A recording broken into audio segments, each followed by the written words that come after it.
Ganhei um cachorrinho por nome de Pitoco, cachorro inteligente, adestrado e muito louco. Só faltava falar, se latia eu entendia, até o telefone o malandrinho atendia.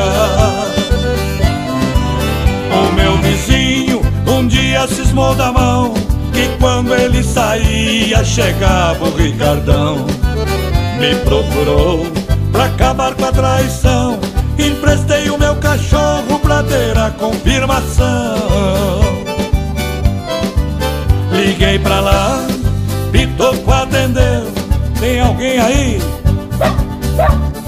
Ele respondeu, é algum marmanjo? Assim confirmou, ele tá na sala. Pitoco negou, ele tá no quarto. Assim confirmou, faz tempo. Pitoco uivou, o que é que eles estão fazendo, Pitoco? Pitoco fungou, a casa caiu. É mais um caso que acontece no Brasil.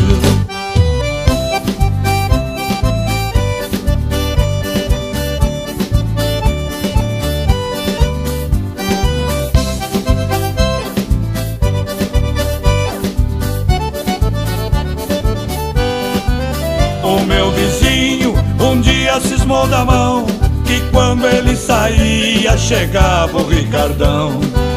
Me procurou pra acabar com a traição, emprestei o meu cachorro pra ter a confirmação. Liguei pra lá, Pitoco atendeu, tem alguém aí? Ele respondeu, é algum marmanjo? Assim confirmou, ele tá na sala. Pitoco negou, ele tá no quarto. Assim confirmou, faz tempo. Pitoco uivou, o que é que eles estão fazendo, Pitoco?